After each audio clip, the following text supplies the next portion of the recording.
apa yang menjadi pertimbangan kuasa hukum Jessica adalah beberapa ahli yang kemudian sebelum ini kita lihat bersama-sama. Apakah semua ahli kurang lebih yang selama ini setelah dihadirkan akan dihadirkan kembali sebagai opposite, sebagai lawan argumentasi? Saya kira sebagai lawyer ya pasti ya kita lakukan ya. Cuma bedanya kan konsentrasi pembelaannya kan.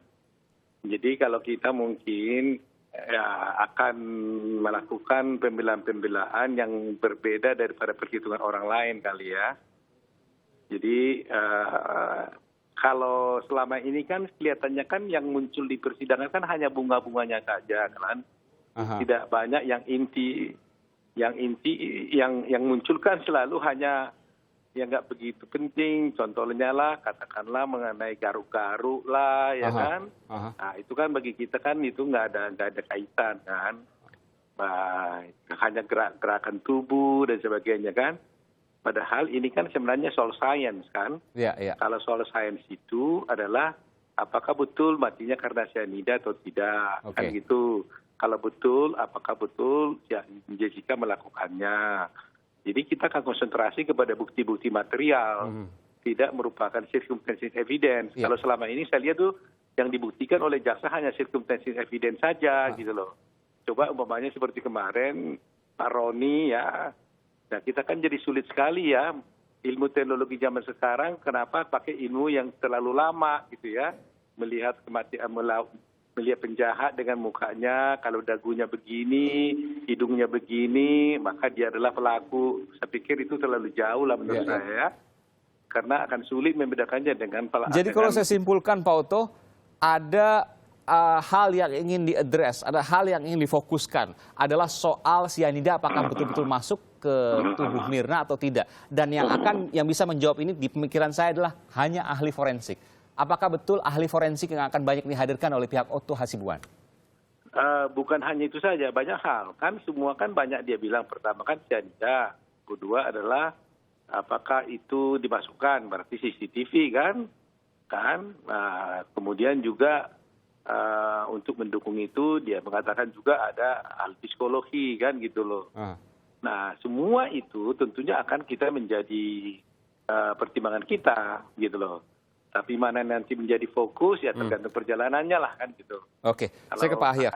Oke, Pak Ahyar, apa yang Anda cermati dari sidang belasan kali ini? Yang saya cermati dari sidang beberapa belas kali ini adalah bertumpu di dua masalah. Satu adalah kenapa meninggalnya Mirna. Itu belum terjawab atau masih ada perdebatan di situ? Itu masih diperdebatkan. Pak Otto masih mempertanyakan terus, walaupun saya lihat saksi kemarin dokter yang diajukan oleh jaksa sudah mengatakan penyebabnya itu adalah karena cyanida. Tapi ini kan dibantah kalau nggak salah ya Pak Otto ya. Kemudian yang kedua adalah siapa yang memasukkan cyanida itu. Kalau jadi dua hal itu, siapa yang masukkan? Iya, pertarungan menurut saya di dua masalah itu yang akan lebih seru. Kenapa sampai belasan sidang itu juga belum terjawab fix, belum terjawab firm? Karena memang tidak ada yang telak, katakanlah begitu kalau boleh saya silakan, nampak dengan kasat mata siapa namanya Jessica yang memasukkan. Itu yang belum kan, sehingga menurut dugaan saya, kenapa jaksa menghadirkan begitu banyak saksi? Karena memang tidak ada saksi fakta. Nah sehingga yang melihat langsung, tertangkap tangan katakan. Iya, katakan begitu. Sehingga dia beralih kepada keterangan ahli. Nah di sini nih ingin juga saya sebagai akademisi ingin melihat pergeseran sebetulnya di dalam sejauh mana nanti hakim akan menerima atau tidak menerima reasoningnya, alasan pertimbangan hukumnya terhadap keterangan-keterangan ahli yang akan diajukan oleh kedua belah pihak. Ini menarik ini. Faktanya banyak pro dan kontra, oleh karena itu ahlinya yang diperbanyak supaya logika analisisnya masuk dan bisa meyakinkan hakim. Saya tanya ke Pak Otto terakhir, Pak Otto. Pak Otto, apa yang akan Anda buktikan, apa yang akan Anda patahkan argumentasi dari saksi ahli sebelumnya? Simpel saja Pak Otto, sederhana. Sebenarnya begini, kita sangat prihatin sekali dengan sistem peradilan kita kalau membuktikan seseorang itu pembunuh atau tidak hanya berdasarkan ahli. Sebenarnya kan yang didasarkan pada fakta, saksi dan sebagainya. Coba terakhir sekali kalau hanya ahli yang menyatakan, yang menjadikan orang jadi pembunuh gitu loh. Tapi kan nggak semua orang bisa melihat secara langsung, tidak semua kasus tertangkap tangan, Pak Oto. Loh iya, makanya oleh karena itulah, karena keprihatinan saya, otomatis saya juga harus mempertimbangkan itu. Berarti kan, berarti hasil ini kan kita juga harus kita patahkan. Tetapi sebenarnya tidak boleh kita, sistem hukum kita itu hanya mengandalkan ahli yang untuk menyatakan seorang mati. Dan ahli itu pula tidak ahli-ahli yang betul-betul prima, bukan masterpiece. Gitu. Maksudnya gimana Pak Oto? Kalau ahli itu kan begini yang masterpiece ya. Orang ini mati karena cyanida. Buktinya ini, itu kan masterpiece kan gitu kan.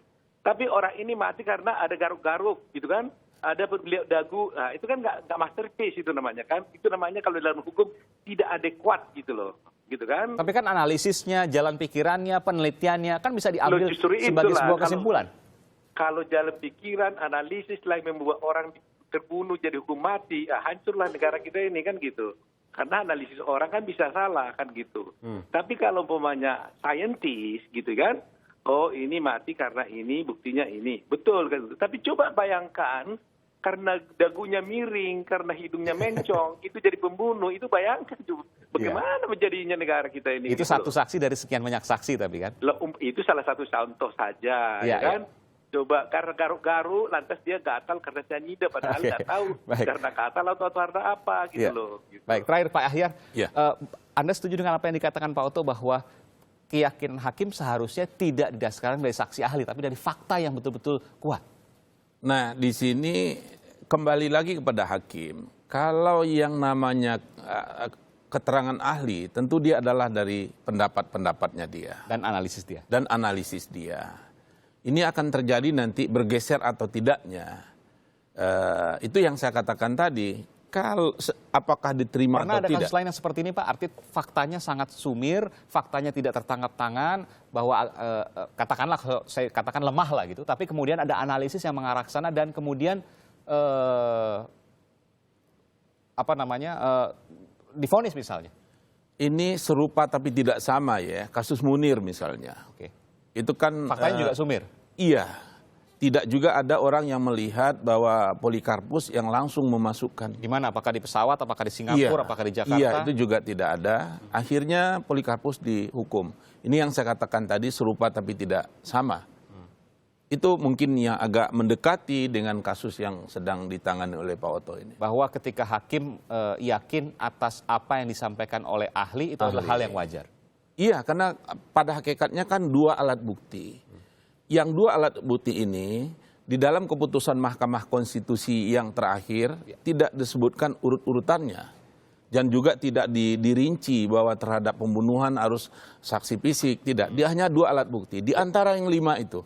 Jadi kalau itu boleh saja secara teoritis dimungkinkan. Meskipun kembali lagi kepada alat bukti. Kalau kita lihat dalam 183 kan harus ada 2 alat bukti dan keyakinan hakim. Meskipun alat bukti yang mana?